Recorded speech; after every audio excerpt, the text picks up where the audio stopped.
கிருபையில் ஐஸ்வர்யம் உள்ள நல்ல ஆண்டவரே, கர்த்தாவே, நீங்கள் தந்த அருமையான இந்த நாளுக்காக, இந்த நேரத்துக்காக உமக்கு நாங்கள் நன்றி செலுத்துகிறோம். இந்த நாளிலும் ஆண்டவரே, நாங்கள் உம்முடைய வார்த்தையை கற்றுக்கொள்ள, உம்முடைய குணாதிசயங்களை கற்றுக்கொள்வதன் மூலம் இன்னும் அதிகமாய் உமக்குள் ஆண்டவரே நாங்கள் பெற்றிருக்கின்ற ஆவிக்குரிய மேன்மைகளை, ஆசீர்வாதங்களை நாங்கள் உணர்ந்து, ஆண்டவரே, உமக்கு நன்றி செலுத்தி, உம்மை போற்றி, உம்மை மகிமைப்படுத்தி வாழ கர்த்தாவே எங்களை ஆசீர்வதிக்க வேண்டுமா நாங்கள் ஜெபிக்கிறோம். இதோ ஆண்டவரே, இந்த நாளிலும் கூட இணைந்திருக்கிற ஒவ்வொருவர் மீதும் உம்முடைய இரக்கங்களை, உம்முடைய தயவுகளை கொடுத்து, ஆண்டவரே, உம்முடைய பிரசன்னத்தினாலே பரிசுத்த ஆவியானவர் தாமே உம்முடைய வார்த்தைகளுக்கூடாக எங்களை நடத்த வேண்டுமாறு நாங்கள் ஜெபிக்கின்றோம்.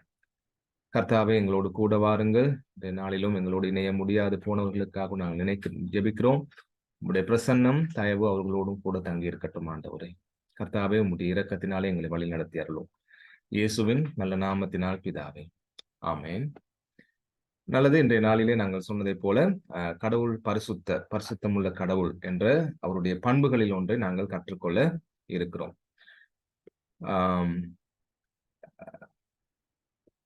நிம்ரோத் அதே நேரத்துல ஜோஷுவா அவங்களுக்கு வசதியாக இருக்கும்படிக்கு நான் இந்த டிக்ஷனரியில இருந்து அந்த பரிசுத்தம் என்ற வார்த்தைக்கான விளக்கத்தை நான் உங்களுக்கு உதவியாக இந்த இடத்துல போட்டிருக்கிறேன்.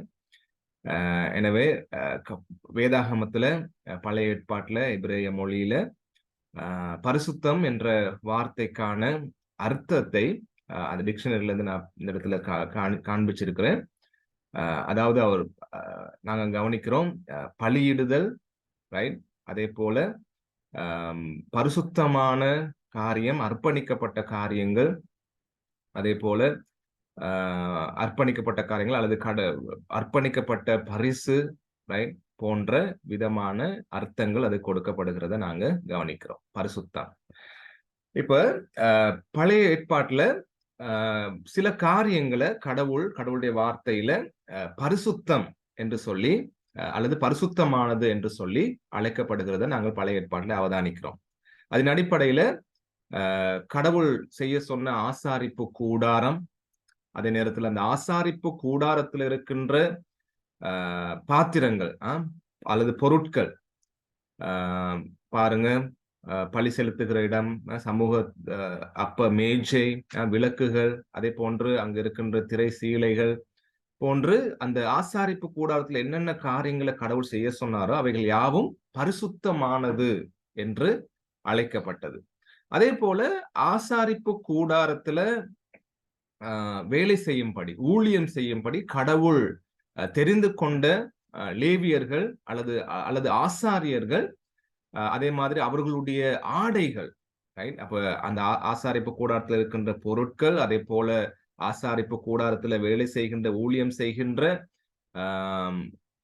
ஆசாரியர்கள், அவர்களுடைய ஆடைகள், அவங்களுடைய உடுப்பு, இந்த எல்லா காரியங்களும் பரிசுத்தமானது என்று அழைக்கப்பட்டது. பரிசுத்தமானது என்று அழைக்கப்பட்டது. அப்ப ஏன் பரிசுத்தமானது என்று இந்த காரியங்கள் அழைக்கப்பட்டதுன்னு சொன்னா, பொதுவான காரியங்களுக்கு இவைகள் பயன்படுத்தப்படாமல், ரைட்? இப்ப இந்த ஆலயத்தில் இருக்கின்ற விளக்காக இருக்கலாம், பலி செலுத்துகிற இடமாக இருக்கலாம், அல்லது தங்களை கழுவி சுத்திகரித்துக் கொள்கின்ற இடமாக இருக்கலாம், தூப பீடமாக இருக்கலாம், சமூகத்து அந்த மேஜை அப்பங்களை வைக்கின்ற அந்த மேசையாக இருக்கலாம், ரைட்? அதே நேரத்துல உடன்படிக்கை பெட்டியாக இருக்கலாம். இது எல்லாமே வேற காரியங்களுக்கு பயன்படுத்தப்படாமல், பொதுவான காரியங்களுக்கு பயன்படுத்தப்படாமல், விசேஷமாக தனிப்பட்ட ரீதியில கடவுளுக்காக என்று மட்டும் பாவிக்கப்படுகிறதுனாலே இவைகள் பரிசுத்தமானது என்று அழைக்கப்பட்டது.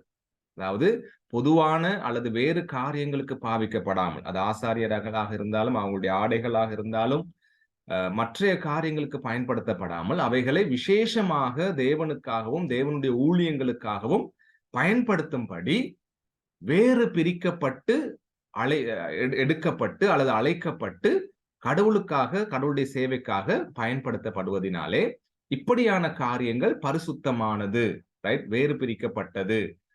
நாங்க ஆரம்பத்துல பார்த்தோம், விசேஷமான சேவைக்காக, அர்ப்பணிப்புக்காக, ரைட்?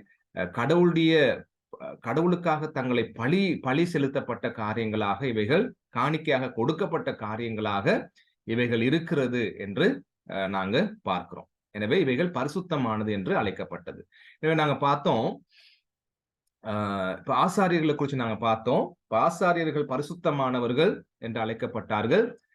அப்ப ஏன் அப்படி அழைக்கப்படுறாங்கன்னு சொன்னா, அவங்க உலகத்துல இருந்து, ரைட், பாவத்தினால கரைப்பட்ட அல்லது தூய்மையற்று இருக்கின்ற காரியங்கள்ல இருந்து அவங்கள கடவுள் வேறு பிரித்து கடவுளுடைய ஊழியங்களுக்காக அவர்களை நியமித்தார் இல்லையா? அப்ப அவங்களுக்கு சொன்னார் கடவுள், நீங்க வேற வேலைகள் செய்ய முடியாது. அதே போல மற்றைய மனிதர்களைப் போல நீங்க ஆடைகளை உடுத்த முடியாது. உங்களுக்கு என்று சொல்லி அந்த வேறு பிரிக்கப்பட்ட காரியங்களை செய்யும்படியாக விசேஷமான ஆடைகள் உங்களுக்கு கொடுக்கப்படும் என்று சொல்லி ஆண்டவர் சொல்லுகிறத நாங்க பழைய ஏற்பாட்டுல வாசிக்கிறோம். எனவே பாவம் நிறைந்த தூய்மையற்ற காரியங்களில் இருந்து வேறு பிரிக்கப்பட்டு விசேஷமான சேவைக்காக நியமிக்கப்படுகின்ற இந்த காரியத்தை தான் பரிசுத்தமாக்கப்பட்டவர்கள் அல்லது வேறு பிரிக்கப்பட்டு அழைக்கப்பட்டவர்கள் என்று விளக்கத்தை, அந்த பரிசுத்தம் என்ற வார்த்தைக்கான விளக்கமாக நாங்க கவனிக்கிறோம். பாருங்க, நாங்க இன்னைக்கு கவனிக்கிறோம், கடவுள் பரிசுத்தமானவர் அல்லது பரிசுத்தம் உள்ள கடவுள். நம்ம நமஸ்கரிக்கின்ற, நம்ம ஆராதிக்கின்ற, நம்மை மீட்டு கொண்ட கர்த்தர் பரிசுத்தம் உள்ளவர். அப்ப அவர் பரிசுத்தம் உள்ளவர் என்னும் பொழுது, ரைட், என்ன அர்த்தத்தை நாங்க கவனிக்கிறோம்? இவ்வளவு நேரம் நாங்க பார்த்த மாதிரி, எல்லா பாவத்தையும் விட்டு மிக தொலைவில் இருக்கின்ற கர்த்தர் என்பதை அவர் பரிசுத்தமானவர் என்று என்னும் பொழுது அது எங்களுக்கு காண்பிக்கிறது. அதாவது உலகத்துல இருக்கிற பாவங்கள், அங்க இருக்கின்ற எல்லா விதமான மோசமான காரியங்களை விடவும் அங்கிருந்து அவர் மிகவும் தொலைவில் இருக்கின்ற கர்த்தர் இல்லையா? பாவம், அசுத்தம் போன்ற எல்லா காரியங்களையும் விட்டு வேறு பிரிந்தவரா ஆண்டவர் இருக்கிறார் என்பதை, அவர் பரிசுத்தம் உள்ளவர் என்பதுல என்ற அந்த அவருடைய குணாதிசயத்தின் மூலம் நாங்க விளங்கிக் கொள்ளக்கூடியதாக இருக்கிறது. ரைட்? அப்ப அவர் பரிசுத்தம் உள்ளவர் சொல்லும் பொழுது அவருக்கும் பாவத்துக்கும் எந்த விதமான தொடர்பும் இல்லை. அவர் அதை விட்டு வேறு பிரிந்தவராக, மிகவும் தொலைவில் இருக்கின்றவராக இருக்கின்றார் என்பதை முதலாவது கடவுள் பரிசுத்தர் என்பதன் மூலம் நாங்க விளங்கிக் கொள்றோம். நாங்க சொன்ன மாதிரி பாவத்துக்கும் கடவுளுக்கும் எந்த விதமான சம்பந்தம் இல்லை. ரைட்? அதே நேரத்துல கடவுள் தேவன் அசுத்தத்திற்கு எதிரானவர். ரைட்? அதே நேரத்தில் நாங்க பார்த்தோம், அந்த அசுத்தமான பாவமான காரியங்களுக்கு தூரமானவராக அவர் இருக்கிறார். எனவேதான் அவர் பரிசுத்தம் உள்ளவர். அதிலிருந்து வேறு பிரிந்து இருக்கிறார். எனவே அவர் பரிசுத்தம் உள்ளவர் என்பதை நாங்க கவனிக்கிறோம். இப்ப எப்படி அவர் பரிசுத்தம் உள்ளவராக இருக்கிறார் என்பதை வேத வசனங்கள்ல இருந்து நாங்க சுருக்கமாக நாங்க பார்க்கலாம். யாக்கோபு 1:13 பார்க்கிறோம், அவர் பொல்லாங்கினால் சோதிப்பவர் அல்ல. ரைட்? அதே மாதிரி யோபு 34:10-12 வசனங்கள்ல நாங்க வாசிக்கும் பொழுது நாங்க காண்றோம், அக்கிரமம் தேவனுக்கும் அநீதி சர்வ வல்லவருக்கும் தூரமாய் இருக்கிறது. அப்ப நாங்க பார்க்கிறோம் என்னது? உலகத்தின் பாவம், உலகத்தின் அசுத்தத்திலிருந்து கடவுள் அதுக்கு எதிரானவராக இருக்கிறார். அதே போல அதிலிருந்து அவர் தூரமானவராக இருக்கிறார் என்று சொல்லும் பொழுது எப்படி தூரமானவராக இருக்கிறார்? யோபுல வாசிக்கிறோம், அக்கிரமம் தேவனுக்கும் அநீதி சர்வ வல்லவருக்கும் தூரமாய் இருக்கிறது. அந்த பரிசுத்த தன்மைக்கும் இதுக்கும் சம்பந்தம் இல்லை. அவருடைய பரிசுத்த தன்மைக்கும் அக்கிரமம் அநீதிக்கும் சம்பந்தம் இல்லை என்பதை அது எங்களுக்கு காண்பிக்கிறது. ரோமர் 9:14 நாங்க வாசிக்கும் பொழுது காண்றோம், தேவனிடத்தில் அநீதி இல்லை. ரைட்? அவர் பாவத்தை விட்டு தூரமானவராக இருக்கிறார், பரிசுத்தம் உள்ளவராக இருக்கிறார் சொல்லும் பொழுது அநீதி அவரிடத்துல இல்லை என்பதை வேத வசனம் எங்களுக்கு காண்பிக்கிறது. எனவே அவர் பரிசுத்தர் என்பதை நாங்க கவனிக்கிறோம். செப்பனியா 3:15 கவனிக்கிறோம், அவர் அநியாயம் செய்ய மாட்டார். ரைட்? அதே மாதிரி அதே வசனத்தை அதே சொல்ல நாங்க உபாகமம் 32:4 கவனிக்கலாம். அதே மாதிரி நாங்க பார்க்கிறோம் 1 சாமுவேல் 15:29 அவர் பொய் சொல்லுகிறவர் அல்ல.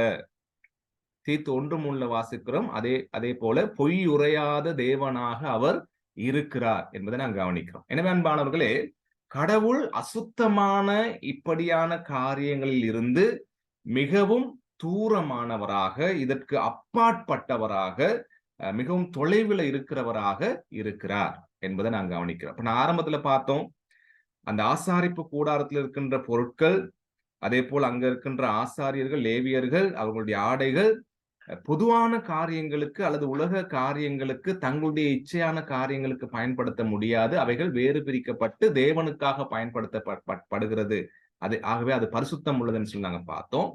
அதே போல இங்க நாங்க கவனிக்கும் பொழுது, கடவுள் உலகத்தின் அசுத்தங்களில் இருந்து, அந்த அசுத்தமான காரியங்களில் இருந்து தூரமானவராக, அதிலே சம்பந்தம் கலக்காதவராக இருக்கிறார் என்பதை நாங்க இந்த இடத்துல கவனிக்கிறோம். எனவே அவர் பரிசுத்தம் உள்ளவர்னு சொல்லும் பொழுது இந்த காரியங்கள் இருந்து அவர் தூரமானவராக இருக்கிறார். அவர் அக்கிரமம் செய்ய மாட்டார், அநீதி உள்ளவர் அல்ல, அவர் அநியாயம் செய்கின்றவர் அல்ல, அவர் பொய் சொல்லுகிறவர் அல்ல.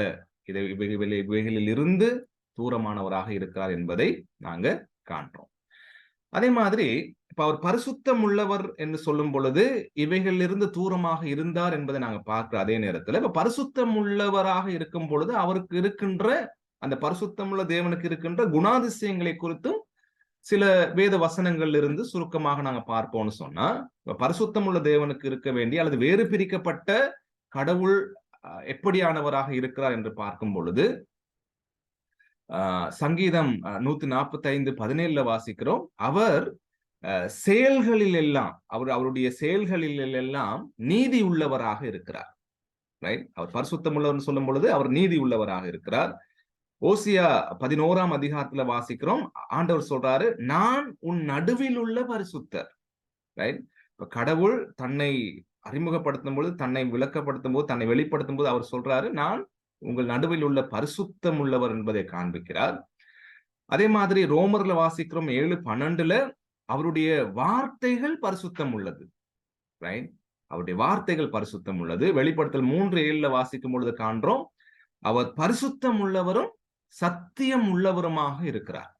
ரைட்? சங்கீதம் 105:42 வாசிக்கிறோம், அவருடைய வாக்கு தத்தங்கள் ப்ராமிசஸ், ரைட்? அவருடைய வாக்கு தத்தங்கள் பரிசுத்தம் உள்ளது. அப்ப கடவுள் பரிசுத்தம் உள்ளவராக இருக்கிறார்னு சொன்னா அவர் செயல்கள்ல பரிசுத்தம் உள்ளவராக இருக்கிறார். செயல்கள்ல வேறு பிரிக்கப்பட்டவராக இருக்கிறார். அதே நேரத்தில் அவருடைய வார்த்தைகள்ல வித்தியாசமானவராக பரிசுத்தம் உள்ளவராக இருக்கிறார். ரைட்? அதே மாதிரி அவர் தன்னுடைய வாக்கு தத்தங்கள்ல உண்மை உள்ளவராக பரிசுத்தம் உள்ளவராக இருக்கிறார் என்பதை அது காண்பிக்கிறது. ஆபகுக் 1:13 வாசிக்கிறோம், தீமையை பார்க்க மாட்டாத சுத்த கண்ணராக அவர் இருக்கிறார். அவருடைய பரிசுத்த தன்மையை அந்த வேறு பிரிந்த பாவத்தை விட்டு அல்லது அந்த அந்த அசுத்தமான காரியங்களை விட்டு வேறு பிரிந்த காரியத்தை விளங்கப்படுத்துறதுக்கு சொல்லப்படுகிறது. அவர் பாவத்தை தீமையை பார்க்க மாட்டாத சுத்தமுள்ள கண்ணர்னு சொல்லி. யாத்திராகமம் 15:11 வாசிக்கிறோம், அவர் அந்த பரிசுத்தத்தில் மகத்துவம் உள்ளவராக இருக்கிறார் என்பதை காண்பிக்கிறது. ஏசாயா 63:15 வாசிக்கிறோம், கர்த்தருடைய சிங்காசனம் அதே போல அவருடைய வாசஸ்தலம் பரிசுத்தம் உள்ளது. அப்ப தேவனுடைய ராஜ்யம், தேவனுடைய ஆளுகை, ரைட்? அவருடைய எல்லா விதமான அங்க இருக்கிற சிங்காசனம், அவருடைய ஆளுகை, இது யாவும் பரிசுத்தம் உள்ளது என்பதை நாங்க கவனிக்கிறோம். எனவே பாவத்திற்கும் நம்முடைய வேதாகமத்தில் வெளிப்படுத்தப்படுகின்ற நம்முடைய கடவுளுக்கும் யெகோவா தேவனுக்கும் எந்த விதமான தொடர்பும் அற்று அவர் முழுமையாக தன்னுடைய செயல்களிலும், தன்னுடைய ஆளுகையிலும், தன்னுடைய வார்த்தையிலும், தன்னுடைய வாக்கு தத்தங்களிலும் முழுமையாக பூரணமாக சுத்தமுள்ள ஆண்டவராக இருக்கின்றார். தேவன் பரிசுத்தர் என்பதை நாங்க கவனிக்கிறோம் அன்பானவர்களே. ரைட்? ஏசாயா 6ஆம் அதிகாரத்துல வாசிக்கும் பொழுது நாங்க கண்டுகொள்றோம், சேராபீன்கள் தேவனை பார்த்து சேனைகளின் கர்த்தர் பரிசுத்தர் பரிசுத்தர் பரிசுத்தர்னு சொல்லி துதித்து கொண்டிருக்கும் அளவுக்கு அவர் பரிசுத்தம் உள்ள கர்த்தராக இருக்கிறார் என்பதை நாங்க பார்க்கிறோம். எனவே ஆரம்பத்துல பார்த்தோம், அவர் எதிலிருந்து தூரமாக இருக்கிறார், தூரமாக இருக்கிறார் என்று சொல்லும் பொழுது அவருடைய தன்மைகள், அவருடைய செயல்கள் எப்படியாக இருக்கிறது, இந்த காரியத்தின் மூலம் அவர் தன்னுடைய பரிசுத்த தன்மையை எப்படியாக வெளிப்படுத்துகிறார் என்பதை நாங்க இங்க காண்றோம். எனவே அன்பானவர்களே, அப்ப இவ்வளவு நேரம் பார்த்த இந்த காரியங்களை வைத்து நாங்கள் காணும் பொழுது பரிசுத்தமும் பாவமும் ஒன்றுக்கொன்று எப்படியாக இருக்கிறது, முற்றிலும் முரணானதாக, ரைட்? அல்லது எதிரானதாக அல்லது தூரமானதாக இருக்கிறது என்பதை நாங்க கவனிச்சோம் இல்லையா? அப்ப பாவம் என்கின்ற விஷயம் பரிசுத்தத்திற்கு எதிரானது என்பதை தேவன் பரிசுத்தமானவர், அவருடைய செயல்கள்ல பரிசுத்தமானவர், அவருடைய வார்த்தையில, அவருடைய ஆளுகையில பரிசுத்தமானவர் என்று சொல்லுகின்ற அந்த காரியத்தின் மூலம் நாங்க கண்டு கொள்றோம். ரைட்? பாவம் பரிசுத்தத்திற்கு எதிரானது என்பதை நாங்க காண்றோம். அப்படி எதிரானதாக இருக்கிறதுனால பைபிள் எங்களுக்கு சொல்லித் தருது, தேவன் முழுமையாக பரிசுத்தர், அவர் பாவத்துக்கு எதிரானவராக இருக்கிறார், அவருக்கு பாவம் எதிரானதாக இருக்கிறது. எனவே அவர் தேவன் பாவத்தை வெறுக்கின்றவராக இருக்கின்றார் என்பதை வேதாகமம் நமக்கு வெளிப்படுத்துகிறது. அவர் பரிசுத்தராக இருக்கிறதுனால அவர் பாவத்தை வெறுக்கின்ற கர்த்தராக இருக்கின்றார். உதாரணமாக ஒரு சிறிய சம்பவத்தை சீக்கிரமாக நாங்க பார்த்துட்டு போகலாம். இந்த வசனம் சொல்லுகிறது 2 சாமுவேல் 11:15, அந்த நிருபத்திலே மும்முரமாய் நடக்கிற போர் முகத்திலே நீங்கள் உரியாவை நிறுத்தி அவன் வெட்டுண்டு சாகும்படிக்கு அவனை விட்டு பின்வாங்குங்கள் என்று எழுதியிருந்தான். அப்ப எங்களுக்கு தெரியும், பத்சேபாலை தன்னுடைய மனைவியாக ஆக்கிக் கொள்வதற்காக அவருடைய கணவன் உரியாவை கொலை செய்யும்படி நிருபங்களை கொடுத்து அனுப்புகிற காரியத்தை நாங்க பார்க்கிறோம். அப்ப என்ன எழுதியிருந்த அந்த நிருபத்துல, அவனை வெட்டுண்டு சாகும்படிக்கு அவனை விட்டு பின்வாங்குங்கள், யுத்தத்துல அவனை முன்னுக்கு அனுப்பி அவனை எப்படியாவது இல்லாமல் செய்யுங்கள் சொல்லி தாவீது லெட்டர் எழுதி யுத்த களத்துக்கு அனுப்பி இருக்கிறார் என்பதை இந்த இடத்துல நாங்க வாசிக்கிறோம். ரைட்?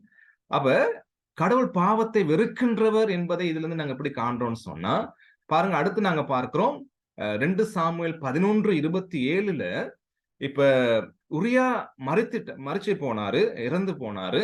இறந்து போனதுக்கு பிற்பாடு உரியாவின் மனைவி பத்சேபால் துக்க நாள் கொண்டாடுகிறாள் என்று நாங்க வாசிக்கிறோம். அப்ப இந்த வசனம் சொல்லுது, துக்க நாள் சென்ற பின்பு, தன்னுடைய கணவன் மறிச்சிட்டாரு, அவருக்காக துக்கம் கொண்டாடுறா. அந்த துக்கம் கொண்டாடுகிற நாட்கள் சென்ற பின்பு தாவீது அவளை அழைத்தனுப்பி தன் வீட்டிலே சேர்த்து கொண்டான். அவள் அவனுக்கு மனைவியாகி அவனுக்கு ஒரு குமாரனை பெற்றால், தாவீது செய்த இந்த காரியம் கர்த்தரின் பார்வைக்கு பொல்லாததாய் இருந்தது என்று சொல்லப்படுகிறது. எனவே கடவுள் பரிசுத்தம் உள்ளவர், அவருடைய செயல்களிலே பரிசுத்தமானவர்னு பார்த்தோம், அவருடைய வார்த்தைகளிலே பரிசுத்தம் உள்ளவர்னு பார்த்தோம், அவருடைய ஆளுகையிலே பரிசுத்தம் உள்ளவர்னு பார்த்தோம். எனவே அவர் பாவத்தை கர்த்தரின் பார்வைக்கு இந்த காரியம், தாவீதுடைய இந்த விஷயம் பொல்லாததாக இருந்தது என்பதை நாங்க கவனிக்கிறோம். எனவே அது பொல்லாததாக இருந்ததுனால நாத்தான்வேல் மூலம் கடவுள் அந்த பொல்லாத காரியத்தை, தான் வெறுக்கின்ற காரியத்தை வெளிப்படுத்தி சொல்லுகின்ற ஆண்டவராகவும் இருக்கிறார். ஏன்? பரிசுத்தமுள்ள தேவன் பாவத்தை வெறுக்கிறது நிமித்தம் தன்னுடைய வார்த்தையினாலே எச்சரிப்பை வழங்குகின்ற கர்த்தராக இருக்கிறார். காரணம் பாருங்க, சங்கீதம் 5:4 சொல்லப்படுகிறது, நீர் துன்மார்க்கத்தில் பிரியப்படுகிற தேவன் அல்ல, தீமை உம்மிடத்தில் சேர்வதில்லை. ரைட்? அப்ப துன்மார்க்கத்தில் பிரியப்படாத கர்த்தர்னு சொல்லும் பொழுது துன்மார்க்கத்திலிருந்து அவர் முற்றிலும் தூரமானவராக, அதுக்கு எதிரானவராக இருக்கிறார். அந்த தன்மையை தான் நம்ம சொல்றோம் பரிசுத்தமானவர்னு சொல்லி. எனவே அந்த பரிசுத்தம் உள்ள தேவன் துன்மார்க்கத்துல பிரியப்படாத கர்த்தராக இருக்கிறாரு, தீமை அவரிடத்துல சேர்வதில்லை என்று சொல்லப்படுகிறது. எனவே அந்த காரியம் பொல்லாப்பானதாக தேவன் கண்டார் என்று சொல்லப்படுகிறத நாங்க பார்க்கிறோம். இப்ப லூக்கா 16:15 சொல்லப்படுகிறது, அவர் அவர்களை நோக்கி, நீங்கள் மனுஷர் முன்பாக உங்களை நீதிமான்களாக காட்டுகிறீர்கள், தேவனோ உங்கள் இருதயங்களை அறிந்திருக்கிறார். மனுஷருக்குள்ளே மேன்மையாக எண்ணப்படுகிறது, தேவனுக்கு முன்பாக அருவருப்பாய் இருக்கிறதுன்னு சொல்லி ஆண்டவர் சொல்றார். இப்ப இங்க இருக்கிற பரிசேயர் வேதபாரகர்கள் ஆண்டவர் இயேசு கிறிஸ்துவை ஏற்றுக்கொள்ளாமல் தங்களுடைய வெளிப்படையான நீதியினாலே பெருமை பாராட்டுகின்றவர்களாக இருக்கிற சந்தர்ப்பத்துல ஆண்டவர் இந்த வசனத்தை சொல்றார்.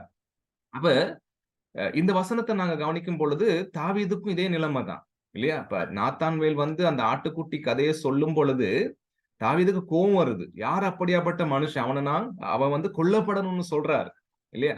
அப்ப தன்னுடைய அந்த சுய நீதியை அந்த இடத்துல உயர்த்துறார். ரைட்? ஆனால் அந்த சுய நீதி கடவுளுக்கு அருவருப்பானது. காரணம், தேவன் பரிசுத்தம் உள்ளவர். தாவீதுடைய செயலை அவர் பொல்லாப்பானதாய் கண்டார். அதை வெறுக்கிறதுனால தேவன் அதை சுட்டி காட்டுகின்ற கர்த்தராக இருக்கிறார் என்பதை நாங்க கவனிக்கிறோம். எனவே நம்முடைய தேவன் பரிசுத்தம் உள்ளவர். ஆகவே அவர் பாவத்தை அருவருக்கின்ற, அதை எச்சரிக்கின்ற, ரைட், அதிலே பிரியப்படாத கர்த்தராக இருக்கிறார் என்பதை நாங்க கவனிக்கிறோம். ரைட். இப்ப 2 கொரிந்தியர் புத்தகத்துல, நிருபத்துல 6ஆம் அதிகாரம் 14ஆம் வசனத்திலிருந்து 18ஆம் வசனம் வரையில நாங்க இப்படி வாசிக்கிறோம். அந்நிய நுகத்திலே அவிசுவாசிகளுடன் பிணைக்கப்படாதிருப்பீர்களாக. நீதிக்கும் அநீதிக்கும் சம்பந்தம் ஏது? ஒளிக்கும் இருளுக்கும் ஐக்கியம் ஏது? கிறிஸ்துவுக்கும் பேலியாளுக்கும் இசைவேது? அவிசுவாசியுடனே விசுவாசிக்கு பங்கேது? தேவனுடைய ஆலயத்துக்கும் விக்கிரகங்களுக்கும் சம்பந்தம் ஏது? நான் அவர்களுக்குள்ளே வாசம் பண்ணி அவர்களுக்குள்ளே உலாவி அவர்கள் தேவனாயிருப்பேன், அவர்கள் என் ஜனங்களாயிருப்பார்கள் என்று தேவன் சொன்னபடி நீங்கள் ஜீவன் உள்ள தேவனுடைய ஆலயமாயிருக்கிறீர்களே. ஆனபடியால் நீங்கள் அவர்கள் நடுவில் இருந்து புறப்பட்டு பிரிந்து போய் அசுத்தமானவைகளை தொடாதிருங்கள் என்று கர்த்தர் சொல்லுகிறார். அப்பொழுது நான் உங்களை ஏற்றுக்கொண்டு உங்களுக்கு பிதாவாய் இருப்பேன், நீங்கள் எனக்கு குமாரரும் குமாரத்திகளுமாய் இருப்பீர்கள் என்று சர்வ வல்லமை உள்ள கர்த்தர் சொல்லுகிறார் என்று சொல்லப்படுகிறது. இதுல நாங்க வாசிக்கிற இந்த மஞ்சள் நிறத்துல ஹைலைட் பண்ணப்பட்டிருக்கிற விஷயம் என்னது? நீங்கள் அவர்கள் நடுவிலிருந்து புறப்பட்டு பிரிந்து போய். அப்ப கடவுள் தன்னுடைய ஜனங்களுடைய பொல்லாப்பை விரும்பாத, பாவத்தை விரும்பாத கர்த்தர், அதை வெறுக்கின்ற கர்த்தர் என்ன சொல்றாரு? அந்த நடுவுல இருந்து, அதன் நடுவில் இருந்து நீங்க புறப்பட்டு பிரிந்து போங்க. ரைட். அதாவது பரிசுத்தத்துக்கு அவர் தன்னுடைய மக்களை அழைக்கின்ற கர்த்தராக இருக்கிறார் என்பதை, அதுதான் அவருடைய அந்த பரிசுத்த தன்மை என்பதையும் நாங்க கவனிக்கிறோம். ஆண்டவர் சொல்றாரு, அசுத்தமானவைகளை தொடாதிருங்கள். ரைட். கடவுள் எப்படி பரிசுத்தம் உள்ளவராக அசுத்தமான காரியங்களிலிருந்து வேறு பிரிந்து அதை விட்டு தூரமானவராக இருக்கிறாரோ, அதே போல தன்னுடைய ஜனங்களையும் தூர போகும்படி, ரைட், வெளியில பிரிஞ்சு வரும்படி அழைக்கின்றவராகவும் இருக்கிறார் என்பதை நாங்கள் கவனிக்கிறோம் அன்பானவர்களே. எனவே தாவீதுக்கு உணர்த்தி அவனுடைய பாவங்கள்ல இருந்து வெளிவரத்துக்கு காண்பிக்கின்ற அதே கர்த்தர் எதை காண்பிக்கிறார்? நம்முடைய வாழ்க்கையில அதிலிருந்து நீங்க வெளியே புறப்பட்டு வரணும், அதிலிருந்து பிரிந்து வரணும் என்பதை எங்களுக்கு விளங்கப்படுத்துகிறவராக இருக்கிறார். ரைட். அதே மாதிரி இப்ப நாங்க கவனிக்கிறோம், யோசுவா 7ஆம் அதிகாரத்துல சம்பவம், ரைட், அதாவது ஆகானுடைய பாவம். அந்த பாவத்தின் நிமித்தம் தோற்கடிக்கப்படுகிறாங்க. ஆயி பட்டணத்தின் மக்கள் மூலம் தோற்கடிக்கப்பட்டு அநேகர் கொல்லப்படுறாங்க. கொல்லப்படும் பொழுது யோசுவா கடவுளுடைய சமூகத்துல ஜெபம் பண்றார் போய். ரைட். கடவுளுடைய சமூகத்துல விழுந்து கிடக்கிறார் மூப்பர்களோடு சேர்ந்து. அந்த நேரத்துல கடவுள் யோசுவாவுக்கு சொல்றார், ஆதலால் இஸ்ரவேல் புத்திரர் தங்கள் சத்துருக்களுக்கு முன்பாக நிற்க கூடாமல் தங்கள் சத்துருக்களுக்கு முதுகை காட்டினார்கள், அவர்கள் சாபத்தீடானார்கள். நீங்கள் சாபத்தீடானதை உங்கள் நடுவில் இருந்து நிக்கிரகம் பண்ணாவிட்டால் இனி உங்களோட இரேன் என்று ஆண்டவர் சொல்றார். ரைட். அப்ப கடவுள் அசுத்தமான காரியத்திலிருந்து வெளியே புறப்பட்டு வரும்படி அழைக்கிறார். அப்படி அழைக்கும் பொழுது அவர் என்ன கடவுளுடைய வார்த்தையில் தன்னை வெளிப்படுத்துறாருன்னு சொன்னா, அந்த சாபமான காரியத்திலிருந்து நீங்க வெளியே வராட்டி, அந்த சாபமான அக்கிரமமான காரியத்தில் இருந்து நீங்க உங்கள் நடுவில் இருந்து அவைகளை நீங்க நீக்கி அவைகளை அழித்து போடாட்டி நான் உங்களோட இருக்க மாட்டேன் என்று ஆண்டவர் சொல்றார். அன்பானவர்களே, மனுஷர்களுடைய நம்முடைய வாழ்க்கையில இருக்கக்கூடிய பெரிய சாபம் என்னவாக இருக்குன்னு சொன்னா, கடவுள் நம்மளோட இல்லாமல் போறதுதான். ரைட். இனி உங்களோட இரேன்னு கடவுள் சொல்லுவார்னு சொன்னா அதுதான் பெரிய சாபம், அதுதான் பெரிய நரகம் என்பதை நாங்க கவனிக்கிறோம். எனவே கடவுள் பரிசுத்தம் உள்ளவர். அவர் நம்முடைய பாவங்களை பார்த்து கொண்டு அந்த பாவங்களோடு நாங்க ஜீவிக்கும்படி எங்களோட சந்தோஷமாக சமாளிச்சு கொண்டு இருக்க முடியாத கர்த்தராக இருக்கிறார். அவர் பரிசுத்தம் உள்ளவராக இருக்கிறதுனால என்பதை எங்களுக்கு இது காண்பிக்கிறது. நான் உங்களோட இருக்க மாட்டேன் என்று ஆண்டவர் அந்த பரிசுத்தத்தின் நிமித்தம் கூறுகிறது நாங்க கவனிக்கிறோம். அது மாத்திரமல்ல, யோசுவா 7ஆம் அதிகாரம் அடுத்த 13ஆம் வசனத்துல ஆண்டவர் சொல்றாரு, எழுந்திரு, நீ ஜனங்களை பரிசுத்தம் பண்ணி சொல்ல வேண்டியது என்னவென்றால், நாளைய தினத்துக்கு உங்களை பரிசுத்தம் பண்ணிக் கொள்ளுங்கள், இஸ்ரவேலரே, சாபத்தீடானது உங்கள் நடுவே இருக்கிறது. நீங்கள் சாபத்தீடானதை உங்கள் நடுவில் இருந்து விலக்காதிருக்கும் மட்டும் நீங்கள் உங்கள் சத்துருக்களுக்கு முன்பாக நிற்கக்கூடாது என்று இஸ்ரவேலின் தேவனாகிய கர்த்தர் சொல்லுகிறார். அப்ப நான் உங்களோட இருக்க மாட்டேன், நான் இல்லாம போவேன்னு சொன்னா அதுதான் உங்களுடைய நாங்க பார்த்த மாதிரி அதுதான் அந்த மக்களுக்கு இருக்கக்கூடிய பெரிய சாபம். அந்த சாபத்து நிமித்தம் என்ன ஆக போகுது? தொடர்ந்தும் அவங்க சத்துருக்களுக்கு அந்த மக்கள் அடிமைகளாகவே வாழக்கூடிய சூழ்நிலை ஏற்படும். தொடர்ந்தும் சத்துருக்களுடைய ஆளுகைக்குள்ள அவங்க இருப்பாங்க. தொடர்ந்தும் சத்துருக்களுடைய காயப்படுத்துதல், சத்துருக்களுடைய விருப்பத்தின்படி அவர்களை ஆளுகை செய்யும்படி அவங்களுடைய வாழ்க்கை இருக்கும் என்று ஆண்டவர் சொல்லுகிறத நாங்க கவனிக்கிறோம். ரைட்? எனவே நாங்க பார்க்கிற காரியம் என்ன?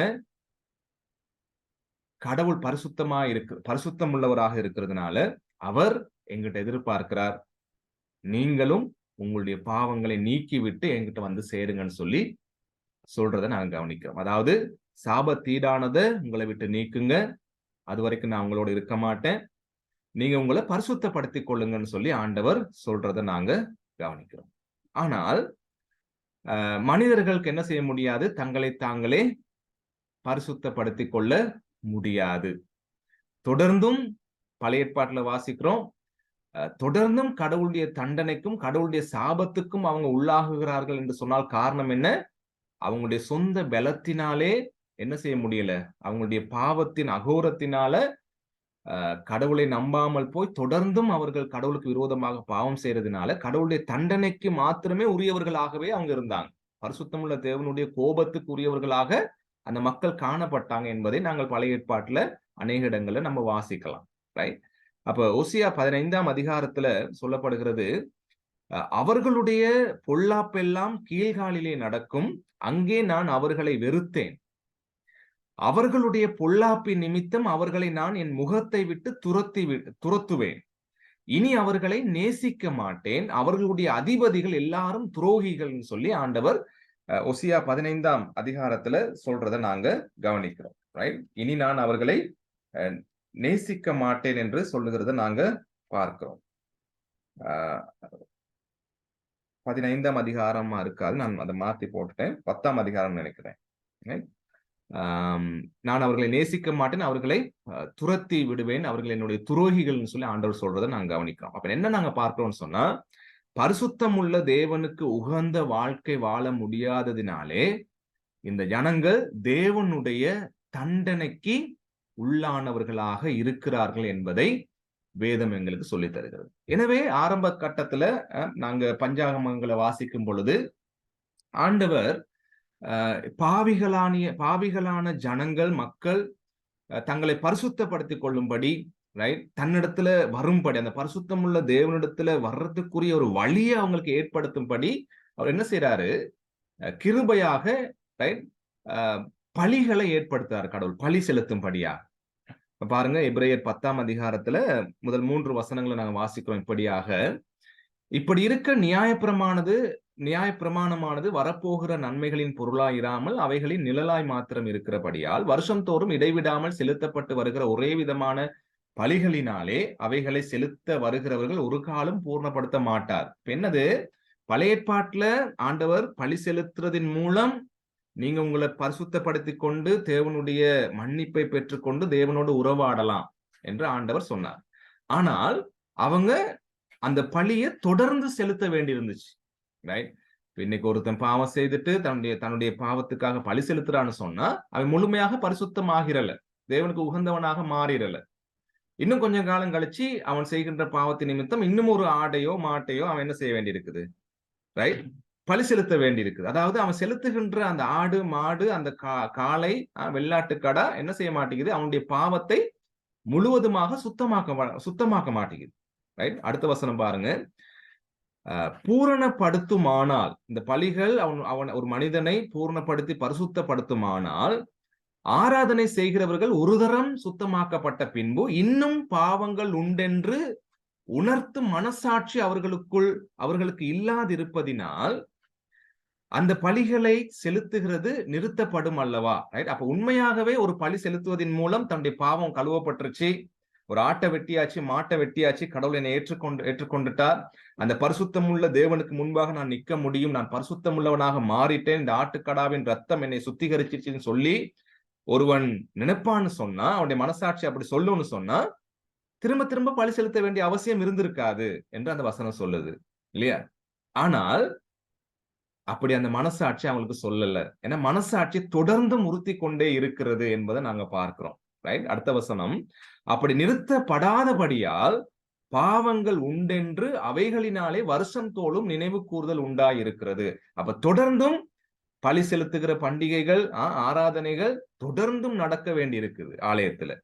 தொடர்ந்தும் அந்த பலிபீடம் அங்க இருக்க வேண்டி இருக்குது, தொடர்ந்தும் ஆசாரியர்கள் இருக்க வேண்டி இருக்குது, தொடர்ந்தும் பழி செலுத்த வேண்டி இருக்கிறது. அப்ப முழுமையாக தேவனுக்கு உகந்த பரிசுத்தர்களாக மாற முடியல இந்த இந்த பலிகளின் மூலம் என்பதை நாங்க கவனிக்கிறோம். ரைட்? எனவே கடவுள் மனிதனை நேசிக்க, மனிதனுடைய பாவத்தின் நிமித்தம் அவர் பரிசுத்தமாக இருக்கிறதுனால அவன் கிட்ட வந்து அவனை நேசிக்க முடியாது, அவனை ஏற்றுக்கொள்ள முடியாது. ரைட்? அவர் பாவத்தை பாராத சுத்த கண்ணர், அவைகளை அருவருக்கிறார். அவருடைய பரிசுத்தத்தின்படி அவைகளை தண்டிக்கணும். ஆனாலும் அவர் தண்டிக்காம அதுக்கு பதிலாக பலியை கொடுக்கிறார். அந்த பலி கூட என்ன செய்ய மாட்டேங்குது? பழைய ஏற்பாட்டின் பலிகள் அவனை பூர்ணப்படுத்த மாட்டேங்குது, முழுமையான பரிசுத்தம் உள்ளவனாக மாற்றுவதற்கு அவைகள் பூர்ணமானதாக இருக்க மாட்டேங்கிறது என்பதை எபிரேயர் புத்தகத்துல நாங்க வாசிக்கிறோம். எனவே 2 கொரிந்தியர் 5:21 இப்படியாக சொல்லப்படுகிறது, நாம் அவருக்குள் தேவனுடைய நீதியாகும் படிக்கு பாவம் அறியாத அவரை நமக்காக பாவமாக்கினார். ரைட்? இப்ப தேவன் பரிசுத்தமுள்ள கர்த்தர், நாங்களும் அவருக்கு உகந்த அவருடைய பரிசுத்தத்துல பங்குள்ளவர்களாக மாற வேண்டும் என்பதற்காக அவர் என்ன செய்யறாரு? தன்னுடைய குமாரனை, ரைட்? நீங்க எவ்வளவுதான் ஆட்டை வெட்டினாலும் மாட்டை வெட்டினாலும் ஒன்னும் நடக்க மாட்டேங்குது, முழுமையா பரிசுத்தமாக மாட்டீங்க. இன்னும் குற்ற மனசாட்சி இன்னும் உங்களுக்குள்ள இருந்துகிட்டே இருக்குது. எவ்வளவுதான் நன்மை செஞ்சாலும், எவ்வளவுதான் புண்ணிய தான தர்மங்களை செய்தாலும், எவ்வளவுதான் ஒழுக்கமான வாழ்க்கைகளை வாழ்ந்தாலும், ரைட், அந்த பாவங்கள் கழுவப்பட்ட உணர்வு உங்களுக்குள்ள வரமாட்டேங்குது. எனவே தேவன் என்ன செய்யறாரு? தன்னுடைய குமாரனை, ரைட், பாவம் அறியாத அவரை நமக்காக பாவமாக்கினார். அதாவது நம்முடைய பாவங்களை அவர் மேல் சுமத்தினார் என்பதை நாங்க காண்றோம் அன்பானவர்களே. ரைட்? பாருங்க, எபிரேயர் 13:12 வாசிக்கிறோம், அந்தபடியே இயேசுவும் தம்முடைய சொந்த இரத்தத்தினாலே ஜனத்தை பரிசுத்தம் செய்யும்படியாக நகர வாசலுக்கு புறம்பே பாடுபட்டார். அப்ப ஆண்டவர் இயேசு கிறிஸ்துவை தேவன் நமக்காக சிலுவையில ஒப்பு கொடுத்தார் என்பதை நாங்க வாசிக்கிறோம். அதே நேரத்துல என்ன சொல்லப்படுகிறது? ஆண்டவர் இயேசு கிறிஸ்துவானவர் தன்னுடைய சொந்த இரத்தத்தினால என்ன செய்யறாரா? தன்னுடைய ஜனங்களை பரிசுத்தம் செய்கின்றவராக இருக்கிறார். அதற்காக அவர் பாடுகளை அனுபவிக்கிறார். இனி ஆடோ மாடோ இல்லை எங்களை பரிசுத்தப்படுத்துறது, இனி ஆட்டினுடைய இரத்தமோ மாட்டினுடைய இரத்தமோ அல்ல, அவைகள் போதாது. எனவே கிறிஸ்து இயேசுவானவர், ஆட்டுக்குட்டியானவர் என்ன செய்யறாரு? நம்மை பரிசுத்தம் செய்யும்படியாக, தேவனுக்கு முன்பாக அந்த பரிசுத்தம் உள்ள கர்த்தர் எங்களை ஏற்றுக்கொள்ளும்படியாக, அவருக்கு முன்பாக நாங்க வாழ்க்கை அடையும்படியாக இயேசுவானவர் நமக்காக நம்மை பரிசுத்தம் செய்யும்படி அவர் பாடுகளையும் துக்கங்களையும் தன்னுடைய சரீரத்திலே ஏற்றுக்கொண்டு வாசலுக்கு புறம்பே பாடுபட்டார் என்பதை இங்க நாங்க பார்க்கிறோம். எனவே நம்மை பரிசுத்தம் செய்கின்றவர் ஆண்டவர் இயேசு கிறிஸ்து மாத்திரமே. அவருடைய இரத்தம் மாத்திரமே நம்மை பரிசுத்தம் செய்கின்றதாக இருக்கிறது. எனவே பரிசுத்தம் உள்ள தேவனாக நம்முடைய தேவன் இருக்கிறார். அவருக்கு உகந்தவர்களாக நாங்களும் பரிசுத்தம் உள்ளவர்களாக அவருக்கு முன்பாக அவருடைய பார்வையில ஏற்றுக்கொள்ளப்பட வேண்டும் என்பதற்காக ஆண்டவர் இயேசுவானவர் தன்னுடைய இரத்தத்தை சிந்தி நம்மை பரிசுத்தமாக்கினார் என்பதை நாங்க வாசிக்கிறோம். அடுத்து பாருங்க, யோவான் 17:19 அவர்களும் சத்தியத்தினாலே பரிசுத்தமாக்கப்பட்டவர்களாகும்படி அவர்களுக்காக நான் என்னைத்தானே பரிசுத்தமாக்குகிறேன். எபிரேயர் 10:10 வாசிக்கிறோம், இயேசு கிறிஸ்துவனுடைய சரீரம் ஒரே தரம் பலியிடப்பட்டதினாலே அந்த சித்தத்தின்படி நாம் பரிசுத்தமாக்கப்பட்டிருக்கிறோம். ரைட்? முடிந்தாயிற்று. என்ன சொல்லுது எபிரேயர் 10ஆம் அதிகாரம் 10ஆம் வசனம்? நாம் பரிசுத்தமாக்கப்பட்டிருக்கிறோம். அப்ப பரிசுத்தமுள்ள தேவனுக்கு முன்பாக, ரைட், பாவத்தை பாராத சுத்தமுள்ள கண்ணருக்கு முன்பாக நிற்கும்படி, அவரால் ஏற்றுக்கொள்ளும்படி ஆண்டவர் இயேசு கிறிஸ்துவானவர் நம்மை பரிசுத்தமாக்கி விட்டார் என்பதை இங்க நாங்க கவனிக்கிறோம் அன்பானவர்களே. ரைட். எனவே அடுத்த வாரம் மிகுதியான காரியங்களை நாங்க அவதானிக்கலாம். இதுவரைக்கும் நாங்க படிச்ச காரியங்களை நீங்க ஞாபகத்துல வச்சுக்கொள்ளுங்க. ஆண்டவர் இயேசு கிறிஸ்துவின் மூலம் நாங்கள் பரிசுத்தமாக்கப்பட்டு தேவனுக்காக வேறு பிரிக்கப்பட்ட மக்களாய், தேவனுக்காக அர்ப்பணிக்கப்பட்ட மக்களாய், ரைட், தேவனுடைய காரியங்களுக்காக பழி செலுத்தப்படுகின்ற அந்த ஆசாரியர்களைப் போல, அவர்களுடைய ஆடைகளைப் போல நாங்களும் அவராலே வேறு பிரிக்கப்பட்ட ஜனங்களாக இப்பொழுது நம்ம இருக்கிறோம், பரிசுத்தமாக்கப்பட்டிருக்கிறோம் என்பதை நாங்க இன்றைய நாள்ல கவனிக்கிறோம். அடுத்த வாரம் மிகுதியான காரியங்களை நாங்க அவதானிக்கலாம். எனவே நீங்கள் கற்றுக்கொண்ட அல்லது மேலதிகமாக நீங்க இந்த காரியத்திலிருந்து அது பகிர்ந்து கொள்ள வேண்டும் என்று சொன்னால் நீங்க பகிர்ந்து கொள்ளலாம். அத்தோடு நாங்க இந்த நேரத்தை ஜெபித்து நிறைவு செய்யலாம். தேங்க்யூ. கேக்குது கேக்குது லூக்கா. சாரி பாஸ்டர், என்னன்னா அப்படியா? பரவாயில்ல. அந்த இங்க அந்த ட்ரெஸ் பத்தி சொல்லி தந்தீங்க தானே? ஓ, அதுல கொஞ்சம் பாயிண்ட்ஸ் எடுத்துருக்கேன். அது ஏசப்பா சொன்னாரு டேவிடுக்கும் ஜோசுவாவுக்கும் சொன்னாரு, நான் பரிசுத்தமா இருந்தா நீங்களும் பரிசுத்தமா இருக்கணும், அப்பதான் நான் அவங்களோட கூட இருப்பேன். அப்ப நாங்க ஏசப்பாவுக்கு பரிசுத்தம் தான் பிடிக்கும், அதனால நாங்க பரிசுத்தமா தான் இருக்கணும். அதான் நான் படிச்சேன். தேங்க்யூ. கடவுள் இப்ப எங்களை பரிசுத்தமாக்கிட்டதுனால தேவன் நம்மோடு இருக்கிறார் என்பதை நாங்க கவனிக்கிறோம். தேங்க்யூ லூக்கா. வேற யாரும் நீங்க சுருக்கமா பகிர்ந்து கொள்ளலாம்.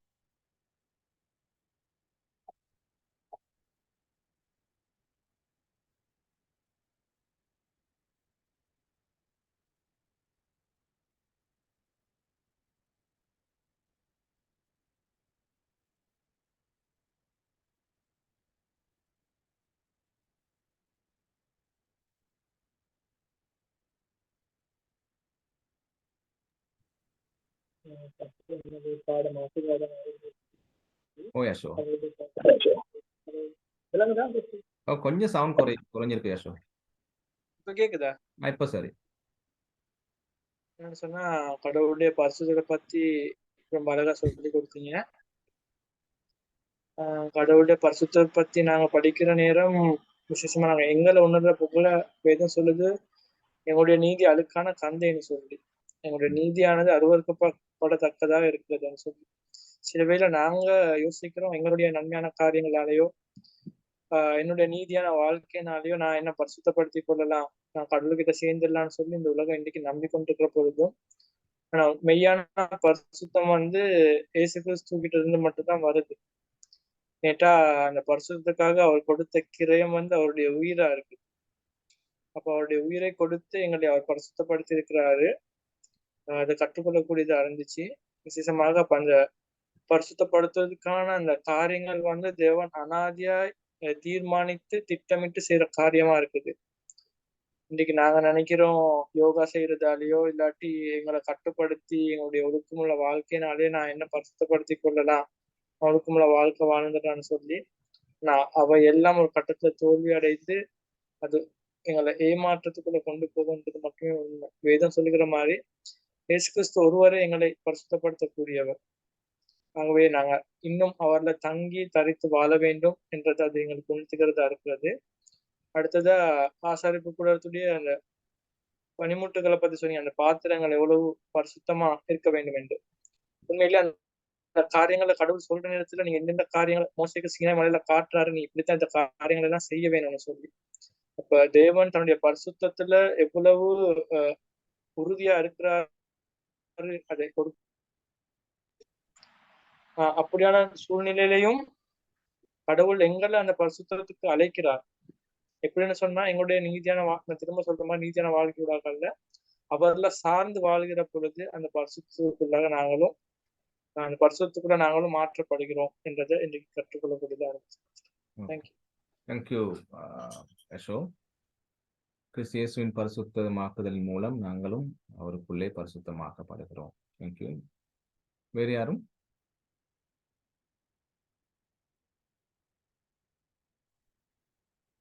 பாஸ்டர் கேக்குதா?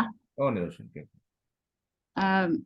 என்ன பாஸ்டர், நான் ஒரு விஷயம் எனக்கு உணர்த்தது, ஏன்னா கடவுள் பரிசுத்தர், எவ்வளோ பரிசுத்தருங்கிறது இன்னைக்கு நிறைய இன்னும் நீங்க எடுத்து கொடுத்த ஸ்லைட்ஸ் எல்லாத்துலும் இன்னும் ஸ்டடி பண்ணோம்.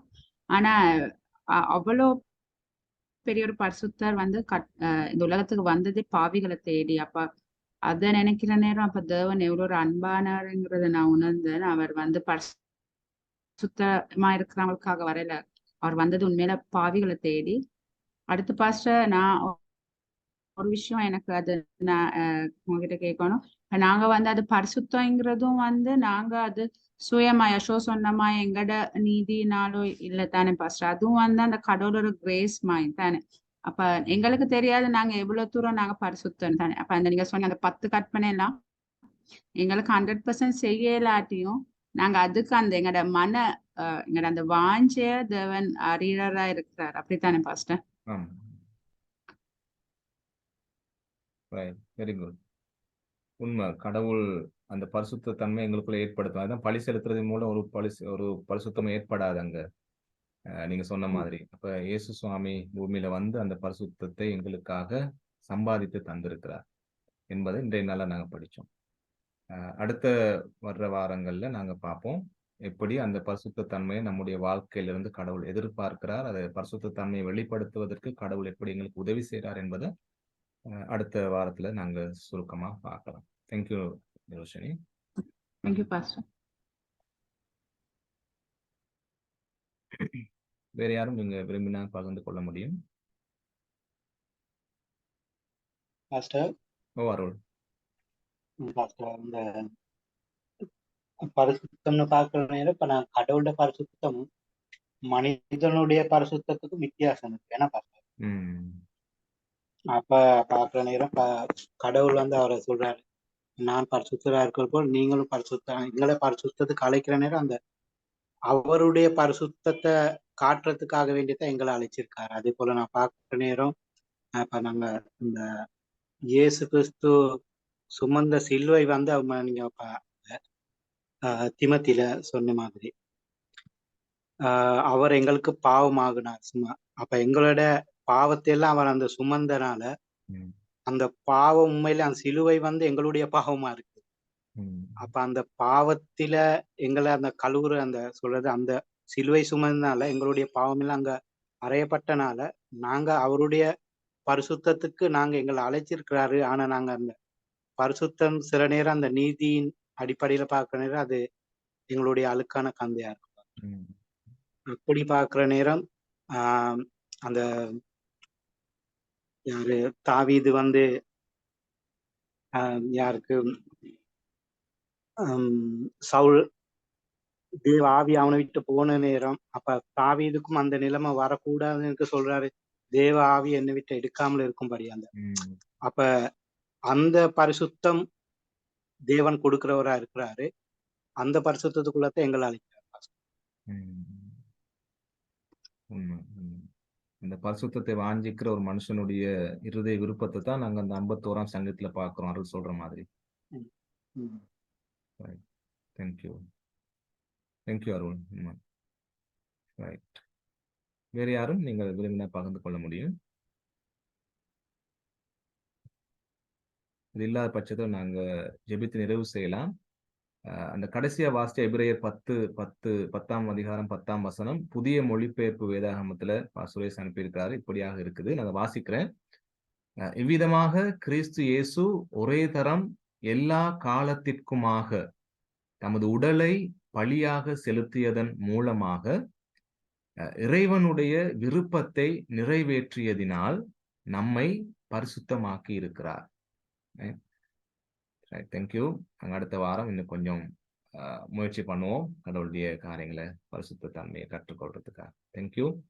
நல்லது. பாஸ்டர் அஜய் எங்கள் மத்தியில் இருக்கிறார். எனவே இந்த காரியங்களை அவர் நிறைய இடத்துல படிச்சு கொடுத்துருப்பாரு. எதுவும் இருந்தால் நீங்கள் எங்களோட பகிர்ந்து கொண்டு எங்களுக்காக ஜெபம் பண்ணுங்க. பாஸ்டர் சுரேஷ்க்கு தலைவலின்னு சொல்லியிருந்தார். எனவே அவருடைய சுகத்துக்காகவும் மன்றாடி தேவனுடைய இரக்கங்களை வேண்டி நீங்க இந்த நேரத்துல எங்களுக்காக ஜெபம் பண்ணலாம்.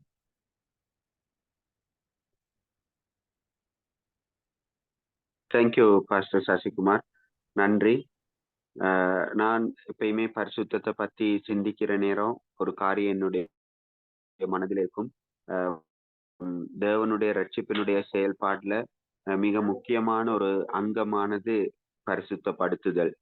ஏனென்றால் நீங்க ஏனைய காரியங்களை பார்க்கும் பொழுது அவைகள் அனைத்தும் உடனடியாக நடைபெறுகின்ற காரியங்கள். உதாரணத்துக்கு நீங்க பாத்தீங்கன்னா தேவனுடைய அழைப்பு, அதே நேரத்துல ரீஜெனரேஷன், ஒரு மறுஜென்ம பிறப்பு, மனமாற்றம், அதே நேரத்துல நீதிமானாக்கப்படுதல், புத்திர சுவீகாரம், இதெல்லாமே ஒரே நேரத்துல நடைபெறும். ஆனால் பரிசுத்தமாக்குதல், பரிசுத்தப்படுத்தப்படுதல் என்பது அது ஒரு ப்ரோசஸ்.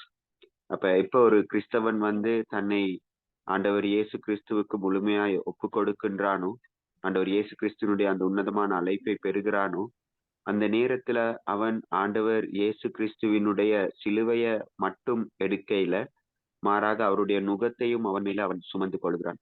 அப்ப உண்மையான மெய்யான கிறிஸ்தவன் இயேசுவினுடைய நுகத்தை பெறுகிறான் என்பது அவருடைய சாயலுக்கு ஒப்பாக தன்னை மாற்றுவதற்காக ஒப்பு கொடுக்கிறது தான். அப்ப அதுதான் பரிசுத்தப்படுத்தலுடைய ஆரம்பம். இப்ப உண்மையாவே நாங்க விரும்பியோ விரும்பாமலோ மெய்யான கிறிஸ்தவர்கள் இந்த ப்ரோசஸ்க்குள்ள, இந்த நடைமுறைக்குள்ள தங்களை அவங்க ஒப்பு கொடுக்க வேண்டியவங்களா இருக்கிறாங்க. அப்படி இல்லாதவங்க தான் இன்றைக்கு என்னன்னா இந்த பழைய பாவத்திலேயே தொடர்ந்தும் வீழ்ந்து தங்களை அசூசிப்படுத்தி கொள்ளுகிறத நாங்க பார்க்கிறோம். ஆனா மெய் விசுவாசிகளுக்கு இருக்கிற ஒரு பெரிய நம்பிக்கை என்னன்னா, இந்த எங்களோட வாழ்க்கையில நடைபெறுகிற அனைத்து காரியங்களும் தேவன் எங்களை பரிசுத்தப்படுத்துதலுக்கான விடயங்கள் தான். உதாரணத்துக்கு இன்றைக்கு நாங்க வாழ்ற வாழ்க்கையின் போராட்டங்கள் எல்லாமே நீங்க பாத்தீங்கன்னா இந்த பரிசுத்தமாக்குதலினுடைய ப்ரோசஸ்ல தான் நாங்க இருக்கிறோம். எங்களுக்கு வர குடும்ப பிரச்சனைகள், சண்டைகள், சவால்கள், தொழில இருக்கிற தோல்விகள், எதிர்பாராத நோய்கள், இவைகள் எல்லாவற்றிலும் கடவுள் எங்களை பரிசுத்தப்படுத்துகிறார். அதாவது இன்னும் நாங்கள் அவருக்கு ஏற்ற விதமான ஒரு பாத்திரமா எங்களை வணைகின்றார். எனவே இது 3 காலத்துக்கும் ஏற்ற ஒரு சிந்தனை. கடவுள் முன்னே எங்களை பரிசுத்தப்படுத்தி இருக்கிறார், இப்பொழுது படுத்தி கொண்டிருக்கிறார், இனி வர்ற காலங்களில் அவர் பரிசுத்தப்படுத்துவார். அப்ப இது எங்களை தொடர்ந்தும் எங்களுக்கு வேண்டிய ஒரு பெரிய பலனை தருகிறது. ஒரு உதாரணமா நீங்க பாத்தீங்கன்னு சொன்னா, கடவுள் எங்களை சிட்சிக்கிறதும் எங்களை பரிசுத்தப்படுத்துறதினுடைய ஒரு பிரதானமான செயல்பாடு தான். அதனால நாங்க சோர்ந்து போகக்கூடாது. ஏன்னா அவர் தனக்கு உகந்த ஒரு பாத்திரமா எங்களை வணைந்து கொள்வதற்கு ஏதுவாக எங்களை அவர் பரிசுத்தப்படுத்துகிறார். அண்மையில எங்களுடைய திருச்சபையில கூட நான் சில காரியங்களை மக்களோட பகிர்ந்து கொள்ளும் பொழுது நான் சொன்னேன், இன்னைக்கு எங்களுக்கு ஏற்படுகிற இந்த பிரச்சனைகள் மத்தியில நாங்க எப்படி வாழ்றோன்றது எங்களுடைய பரிசுத்தமான வாஞ்சையின் வெளிப்பாடா இருக்குது. உதாரணத்துக்கு கணவன் மனைவி சண்டை வார நேரத்துல நான் எப்படி அந்த காரியத்துக்கு ரெஸ்பான்ஸ் பண்றேன்றது, நான் பரிசுத்தத்துல எவ்வளவு தூரம் வாஞ்சியா இருக்கிறேன், வளர்றேன்றதுனுடைய அடித்தளமா அது அமைகிறது. இன்னொரு வகையில எங்களுக்கு ஒரு தொழில் ரீதியான தோல்வி ஏற்படுற நேரம் வேறு பிழையான வழிகள்ல நாங்க தொழில்களை தேடாம இன்னும் நேர்மையான வழியில போறதுக்கு கடவுள் எங்களை பரிசுத்தப்படுத்துறார். அப்ப எங்களோட வாழ்க்கையில எல்லாமே இந்த பரிசுத்தமாக்குதலினுடைய படியில தான் நாங்க நிக்கிறோம். எனவே கடவுள் ஆசீர்வதிப்பார். இந்த சிந்தனை தேவன் பரிசுத்தரா இருக்கிறது போல நாங்களும் உண்மையாக பரிசுத்தமா இருக்க அழைக்கிறார். ஆனா எனக்கு இருக்கிற ஒரு பெரிய சவால் என்னன்னா, கடவுள் அவருடைய பரிசுத்தத்தில் பரிபூரணரா இருக்கிறார். அவருடைய பரிசுத்தத்தை ஒருவராலும் எடுக்கவும் முடியாது, கொடுக்கவும் முடியாது, கரைப்படுத்தவும் முடியாது. அது ஒண்ணுமே செய்ய முடியாது. ஆனா நாங்கள் எங்களுடைய பரிசுத்தத்தை ஆதாமுக்குள் இழந்தவர்களாய் இருக்கிறோம். ஆனால் 2வது ஆதாமுக்குள் புதுப்பிக்கப்பட்டவர்களாய் நாங்கள் இருக்கிறபடினாலே இன்னும் அந்த பரிசுத்தத்திலே நாங்கள் வளர வேண்டியவர்களாய் இருக்கிறோம். ஒரு பக்கத்துல இந்த தூய்மைவாதிகள் சொல்றது போல எங்கள் சரீரத்திலே நாங்கள் பாவத்தை அழிக்கிறதுக்காக நாங்க எவ்வளவு தூரம் போராடுறோன்றதும் கூட பரிசுத்தத்துக்கான ஒரு வாஞ்சை தான். உண்மையா இது ஒரு நல்ல சப்ஜெக்ட். நாங்க நிறைய நேரம் பேசலாம். ஆனாலும் நாங்க ஜெபிப்போம். உண்மையா கடவுள் இவ்விதமான ஒரு நல்ல தன்மையுள்ள கிறிஸ்தவ வாழ்க்கையை நாங்க தொடர்ந்தும் வாழ கடவுள் எங்களுக்கு உதவி செய்யணும்னு. ஏன்னா இன்னைக்கு சாத்தான் வந்து ரொம்ப கவர்ச்சிய மனிதர்களுக்கு கொடுத்து இந்த பரிசுத்தமான வாழ்க்கையில இருந்து தூரப்படுத்திக்கிட்டே போறதை நாங்க பாக்குறோம். சோ நாங்க ப்ரே பண்ணுவோம், கடவுள் எங்க எல்லாரையும் பரிசுத்தப்படுத்தணும். Okay pastor Ajay, thank you. Thank you pastor. அடுத்த கிழமைக்கு நிறைய பாயிண்ட்ஸ் எடுத்து தந்திருக்கிறீங்க. முடியுமான அளவு அதை வச்சு அடுத்த கிழமை நாங்க கொஞ்சம் படிக்கலாம். Thank you very much. அதே மாதிரி ப்ரே பண்றதுக்கு ரிக்வெஸ்ட் வந்திருக்குது. Pastor Gomes, pastor Anton, pastor Ajay, pastor இவர்களுக்காக தமிழ் போதகர்மார்களுக்கு சுகவீனம் அதிகமா இருக்கு இந்த காலங்கள்ல. அஜய்க்கு பாஸ்டர் ஆண்டனுக்கு அதிக சுகவீனமாக இருக்கிறான்னு சொல்லி நாங்க அவங்களுக்காக நாங்க ப்ரே பண்ணுவோம். அருள் அப்ப அஜயும் சுகவீனமாக இருக்கிற பாஸ்டர் அஜயும் சுகவீனமாக இருக்கிறதுனால அருள் நீங்க வந்து சுகவீனமாக இருக்கிறவர்களுக்காக ப்ரே பண்ணுங்க. அது முடிய பாஸ்டர் அஜய் இறுதி ஜெபத்தை நமக்காக செய்து முடிக்கும். ஜெபம் செய்வோம். வானத்தையும் பூமியை படைத்த நல்ல தேவனே, ஆண்டவரே, இந்த அருமையான ராத்திரி வேளையிலே தேவனே, உம்முடைய வார்த்தையை நாங்கள் கேட்க தேவனே, உம்முடைய ஆவின் மூலம் நீர் எங்களை கற்றுக் கொடுத்தபடியா நாங்கள் ஸ்தோத்திரிக்கிறோம் சாமி. தேவனே, விசேஷமாக தேவனே, நாங்கள் ஆண்டவரே உம்முடைய பரிசுத்தத்துள் வாழ விரும்புகிறோம் சாமி. தேவனே, நீர் எங்களை ஆண்டவரே அதற்கு அழைத்திருக்கிறீர். அதன்படி நாங்கள் வாழ்ந்து ஆண்டவரே உம்முடைய நாமத்தின் மகிமைக்கென்று எல்லா காரியங்களும் செய்ய தேவனே ஒவ்வொருவரையும் ஆயத்தப்படுத்த வேண்டும் சாமி. விசேஷமாக தேவனே, நாங்கள் சுகவீனமாக இருக்கிற ஒவ்வொருவரையும் உம்முடைய கரங்கள் வைக்கிறோம் சுவாமி. விசேஷமாக போதகர் ராஜேந்திரனை உம்முடைய கரங்களை வைக்கிறோம் ஆண்டவரே. அவர் செய்யும் அந்த ஊழியத்திலே தேவனை பலவீனப்படாத படிக்க தேவனை சரீர உற்சாகத்தை இன்னும் அதிகமாக கொடுக்கும்படி கேட்கிறோம் சுவாமி. ஆண்டவரே, வைத்தியர் ஆலோசனைப்படி இருக்கிற மருந்துகள் மூலமாக இந்த சுகத்தை பெற்று தேவனே உம்முடைய அந்த ஊழியத்தை செய்வதற்கு தேவனே இன்னும் அதிகமான பலத்தை கொடுக்கணுமா அப்படி ஜெபிக்கிறோம். அவருடைய குடும்பத்தை கூட உம்முடைய கரங்களை வைக்கிறோம் சுவாமி. தேவனே, உறுதுணையாக இருக்கிற அந்த குடும்பத்திலே தேவனே உம்முடைய இரக்கமும் தயவும் ஆண்டவரை வழிநடத்தலும் இருக்க வேண்டுமா அப்படி ஜெபிக்கிறோம். இரு பிள்ளைகளை உம்முடைய கரங்களை வைக்கிறோம். உடைய மனைவியை உம்முடைய கரங்களை வைக்கிறோம் சுவாமி. தேவனே, எந்த விதத்திலும் பலவீனப்படாத படிக்க ஆண்டவரே, காலநிலை மாற்றத்தினால் ஆண்டவரே சரீர பலவீனப்படாத படிக்க தேவனை பாதுகாத்துக் கொள்ள வேண்டுமா அப்படி ஜெபிக்கிறோம். ஆண்டவரே, நீர் அழைத்திருக்கிறீர். ஆண்டவரே, நீர் எல்லாவற்றையும் செய்து முடிப்பீர் என்ற நம்பிக்கையோடு ஜெபிக்கிறோம். விசேஷமாக போதகர் கோமஸுக்காக ஜெபிக்கிறோம். அதே போன்று போதகர் ஆண்டனுக்காக, அதே போன்று யாரெல்லாம் சுகவீனத்தோடு இருக்கிறார்களோ அவர்களை நினைவு கூறுகிறோம் சாமி. தேவனை, நீர் தாமி சுவாமி உம்முடைய திவ்ய கரத்தை அவர்கள் மீது வைக்க வேண்டுமா அப்படி ஜெபிக்கிறோம். தேவனை, உம்முடைய இரக்கத்தின்படி ஆண்டவரே நல்ல சுகத்தை பெற தேவனை கிருபை காட்டுங்கள் ஆண்டவரே. சரீர பலவீனம் எப்படியாக இருக்கும் என்பதை ஆண்டவரை நாங்கள் ஒவ்வொருவரும் அறிந்திருக்கிறோம் சுவாமி.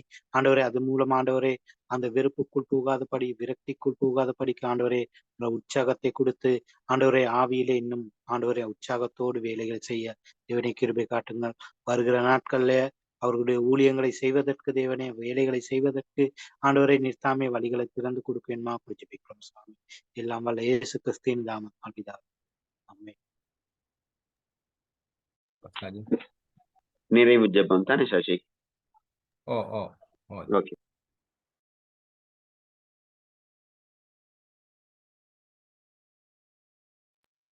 இந்த நாளிலும் ஆண்டவரை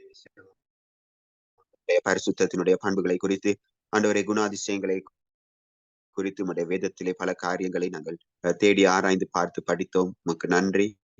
போதருக்கு கொடுத்த நல்ல ஞானத்துக்காக நன்றி சுவாமி. இப்பொழுதும் என் தேவனே உடைய வல்லமையுள்ள கரங்களிலே சுவாமி நாங்கள் எங்களை ஒப்புக் கொடுக்கிறோம். நிச்சயமாக எங்கள் வாழ்க்கையிலே சகல காரியங்களையும் தேவன் நாங்கள் மாறும் படிக்கும் அவருடைய நல்ல ஆண்டவரே குணவியல்புகளை எங்கள் வாழ்க்கையிலே வளர்த்து கொள்ளவும் எல்லா சூழலிலும், எல்லா காலத்திலும், எல்லா நேரத்திலும் சுவாமி நீர் எங்களை பரிசுத்தப்படுத்தி கொண்டிருக்கிறபடினால் உங்களுக்கு நன்றி செலுத்துகிறோம். தொடர்ந்து உடைய தெய்வீக சமாதானத்தை எங்களுக்கு தாருங்கள். விசேஷமாய் தேவனை நீர் எங்களை தூய்மைப்படுத்தும் பொழுது சுவாமி என்னென்ன இடங்களிலே நாங்கள் எங்களை தாழ்த்தி எங்களை ஒப்புக் கொடுத்து எங்களை வணைய நாங்கள் இடம் கொடுக்க வேண்டுமோ அவைகள் கடினமா இருந்தாலும் அவைகளுக்குள்ளே சுவாமி எங்களை ஒப்புக் கொடுத்து ஆண்டவரே நாங்கள் உம்முடைய சித்தத்தை நிறைவேற்ற எங்களுக்கு உதவி செய்யுங்கள். தொடர்ந்தும் பலவீனமாயிருக்கிற அன்பின் சகோதரர்களை நீர் பலப்படுத்தி தைரியப்படுத்தி உம்முடைய சமாதானத்தை தந்து வழி நடத்தும்படிக்கு வேண்டி நிற்கிறோம். ஆண்டவரை, எங்களுடைய கிறிஸ்தவ சீர்திருத்த திருச்சபை மட்டுமல்ல, இலங்கை உலகத்தில் இருக்கிற அனைத்து திருச்சபைகளையும் பாதுகாத்துக் கொள்ளுங்கள். உடைய ஜனங்களை பாதுகாத்துக் கொள்ளுங்கள். இந்த இரவு நேரத்தில் எங்களுக்கு நிம்மதியான நித்திரையும் சமாதானத்தையும் தாருங்கள். நம்முடைய கர்த்தராகிய ஆண்டவரே இயேசுவின் நாமத்தினாலே ஒப்பு கொடுத்து ஜெபிக்கிறோம் எங்கள் தூய நல்ல பிதாவே. ஆமென். Thank you pastors, thank you. எல்லாருக்கும் அடுத்த வாரம் சந்திப்போம். God bless. Thank you, Pastor. Thank you. Thank you, ma'am. Bye. Thank you, Pastor Sashi. Thank you, Pastor Ajay. Thank you, Nimrod. God bless. Thank you. God bless you.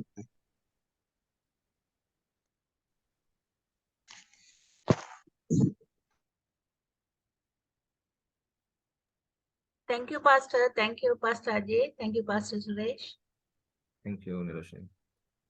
Thank you, Pastor. God bless you. Thank you. God bless you.